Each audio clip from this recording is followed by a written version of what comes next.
સ્વાગત છે મિત્રો અમારી YouTube channel JS movie maker YouTube ચેનલના અંદર। તો મિત્રો ગુજરાતી ઇન્ડસ્ટ્રીની વાત કરવામાં આવે અને ગુજરાતી ફિલ્મોની વાત કરવામાં આવે તો તેના અંદર ગુજરાતના અંદર જેટલી પણ ગુજરાતી ફિલ્મો રિલીઝ થાય છે તો બધા ડાયરેક્ટરનું એવું કહેવું થાય છે કે જ્યારે પણ અમે થિયેટરના અંદર મૂવીને રિલીઝ કરીએ ત્યારે ઓડિયન્સનો સપોર્ટ હોતો નથી, એટલે કે ઓડિયન્સ અમારું ફિલ્મ જોવા માટે આવતી નથી।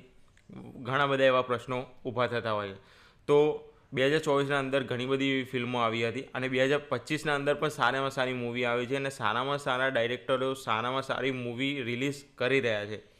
પરંતુ હું એટલું જ કહેવા માગું છું કે જ્યારે પણ મૂવી રિલીઝ કરવામાં આવે તો એ મૂવી રિલીઝ કરતા હોય તો તમે તેના આજુબાજુના માહોલને ધ્યાનમાં રાખીને જો રિલીઝ ડેટ નક્કી કરવામાં આવે તો તેના અંદર સારું એવું પરફોર્મન્સ જોવા મળી જશે, એટલે કે મળી શકે। એક દર્શકની દ્રષ્ટિએ હું કહેવા માગું કે જ્યારે પણ તમે એક મૂવી રિલીઝ કરતા હોય તેની સાથે કોઈ એક મૂવી રિલીઝ થતી હોય, એટલે કે એક જ અઠવાડિયાના અંદર બીજી મૂવી રિલીઝ થતી હોય આપણી જ ગુજરાતી મૂવી, તો જે ઓડિયન્સ ધારો કે 100 લોકો થિયેટરમાં જોવા જવાના હોય તેમને પ્લાન બનાવીને મૂક્યો હોય કે આ અઠવાડિયાના અંદર આપણે આ મૂવી જોવા જઈશું, તો બે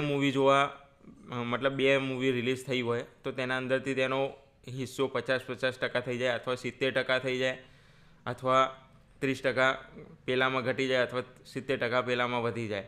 તો આ પ્રોબ્લેમ ના થાય તેના માટે એક પ્રોપર તારીખ નક્કી કરીને જો રિલીઝ કરવામાં આવે મૂવી તો બંને ડાયરેક્ટરને સૌથી વધારે ફાયદો થઈ શકે અને તે બધા ઓડિયન્સને સારી રીતે મૂવી જોવામાં મજા આવે। અથવા તમે એક વસ્તુ વિચારો કે જ્યારે પણ બોલિવૂડ મૂવી તમે જોવા જતા હોય, કોઈ બી વ્યક્તિઓ બોલિવૂડ મૂવી દર્શકો જોવા જતા હોય ત્યારે કોઈ બી અઠવાડિયામાં એક જ વાર ફિલ્મ જોવા જતું હોય, કદાચ કોઈક મહિનામાં જતું હોય।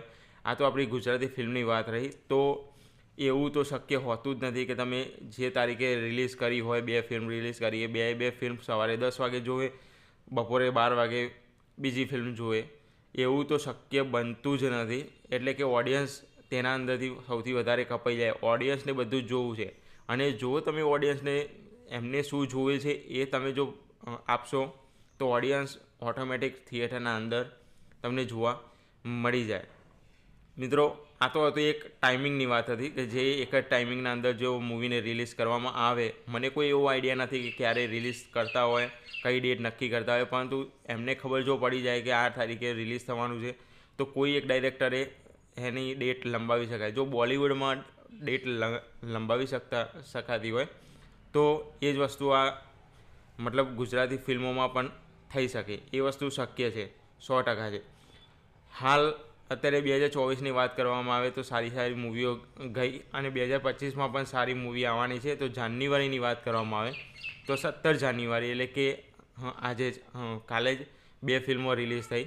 જે ફિલ્મો એક કોમેડી ફિલ્મ હતી, મતલબ માલિકની વાર્તા, અને બીજું તારો થયો, એટલે કે એ પ્રેમની મતલબ કહાની હતી। તો મતલબ બે ફિલ્મ સારામાં સારી મૂવી છે। એ ફિલ્મને એન્જોય કરવા માટે પબ્લિક કઈ તરફ જશે?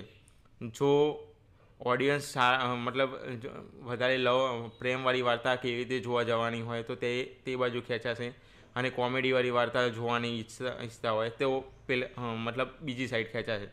તો આ સૌથી વધારે બંને ડાયરેક્ટરોને સૌથી વધારે મતલબ ઓડિયન્સ ખેંચવામાં તકલીફ પડી શકે તેમ છે। તો આ એક વસ્તુ હતી જે કહેવાની હતી કે જ્યારે પણ સારી સારી મૂવી રિલીઝ થતી હોય તેને સૌથી વધારે સારી એવી ડેટ નક્કી કરીને જો રિલીઝ કરવામાં આવે તો સારામાં સારું એવું પરફોર્મન્સ, એટલે સારામાં સારું એવું તેના અંદરથી તમે ઓડિયન્સને થિયેટરના અંદર તમે જોઈ શકો છો।